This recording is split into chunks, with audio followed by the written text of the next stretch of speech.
Hello friends, welcome to ज्ञान मेरी classes. तो चलो फ्रेंड्स, क्वेश्चन नंबर 18 को देखते हैं। अब यहाँ पर हम लोग का दे रखा है a dealer gets 940 more if instead of selling 80 balls at a loss of 10% it is sold at gain of 10%। यानी जब कोई वस्तु को 10% लॉस के बजाय 10% गेन पर बेची जाती है तो 940 का यहाँ पर हम लोग का लाभ हो रहा है, मतलब ज़्यादा प्राप्त किया जा रहा है। तो उस कंडीशन में सीपी निकालना है। तो कभी भी हम लोग जानते हैं फ्रेंड्स कि जो लॉस होता है या गेन होता है सीपी पर होता है, तो यहाँ पर सीपी सपोज करना पड़ेगा।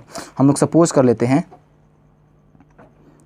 Late CP of the table be x rupees.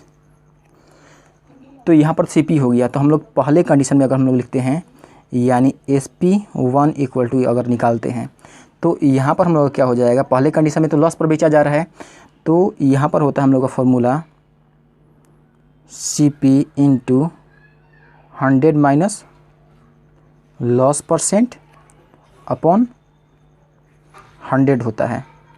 तो CP x मान लिया गया है और यहाँ पर 100 माइनस लॉस हम लोग का 10 दे रखा है अपॉन यहाँ पर हम लोग का 100 हो जाएगा। तो देख रहे हैं यहाँ पर हम लोग का ये तो 90 हो गया, 90 में x से मल्टीप्लाई करते हैं तो 90x हो जाएगा और अपॉन 100 हो जाएगा। ये तो SP1 हो गया। अब वैसे ही अगर SP2 निकालते हैं, SP2 इक्वल टू हम लोग का जो अगर निकाला जाएगा तो उस कंडीशन में हम लोग क्या हो जाएगा, CP इंटू दूसरे कंडीशन में तो यहाँ पर दे रहा है कि गेन पर बेचा जा रहा है 10%, तो अब गेन वाले फार्मूला को अप्लाई करते हैं। यानी यहाँ पर हो जाएगा 100 प्लस गेन परसेंट अपॉन 100 हो जाएगा। अब यहाँ पर अगर हम लोग मान रखते हैं तो ये CP तो x है और यहाँ पर 100 प्लस ये 10 रख लेते हैं और नीचे हम लोग का 100 हो जाएगा। तो यहाँ पर देख रहे हैं कि ये 110 हो जाएगा और ये हम लोग का x यानी 110x अपॉन हम लोग का यहाँ पर 100 आ जाएगा।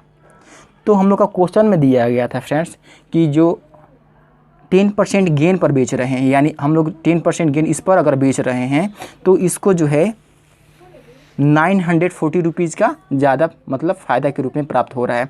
तो यानी ये डिफरेंस की वजह से हो रहा है। पहले हम लोग का जो SP था इतना दिया गया था, ये 90x अपॉन 100 दिया गया था और दूसरा SP यहाँ पर हम लोग का ये दे रखा है 110x अपॉन 100 दे रखा है। यानी अगर इसमें से ये ऊपर वाले को घटा देंगे तो 940 रुपीज़ वो निकल कर आ जाएगा डिफरेंस के रूप में। तो देखते हैं यहाँ पर SP2 में से जब SP1 को घटा देते हैं तो ये डिफरेंस की वजह से ही हम लोग 940 रुपीज़ का यहाँ पर प्रॉफिट के रूप में निकल कर आ रहा है, यानी ज़्यादा प्राप्त हो रहा है। तो यहाँ पर हम लोग का जो दिया गया था 110x अपॉन 100 दिया गया था माइनस दूसरा हम लोग का जो आया था SP1 ये 90x अपॉन 100 आया था इक्वल टू 940 रुपीज़ आ गया। यहाँ पर हम लोग बेस तो सेम हो जाएगा तो नीचे 100 का 100 हो गया और यहाँ पर हम लोग का क्या हो जाएगा 110x minus 90x equal to 940 आ गया। यहाँ पर हम लोग का 20x हो जाएगा अपॉन 100 इक्वल टू 940। इसको 25 जा 100 हो जाएगा और 5 को इसको मल्टीप्लाई कर लिया जाएगा, यानी x इक्वल टू 940 इंटू 5 अगर मल्टीप्लाई करते हैं तो यहाँ पर हम लोग का जो मान आएगा 5 में 0 से मल्टीप्लाई करते हैं 0, 5 4 जा 20 का 0, 5 9 जा 45 और 47 यानी 4700 रुपीज़ जो हम लोग का ये तो CP निकल कर आ गया। यहाँ पर हम लोग का CP निकल कर आ गया। तो हाँ फ्रेंड्स, यहाँ पर जो स्टेप अप्लाई किया जाएगा the CP of table, the CP of the table will be